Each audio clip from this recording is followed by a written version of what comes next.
Need to return an item on Temu? Then here's a step-by-step process on how you can easily return items on Temu. Start by moving into your application Temu. Enter your login credential and log into your specific account. Once you have been logged in, head over to You at the bottom. And then move into Your Orders.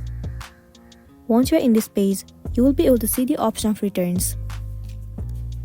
In this section, you will see all the list of the returns that you have done on Temu. But if you want to return, then head over to All Orders. Move into any of the specific items that you have ordered, and if you want to return, tap on it.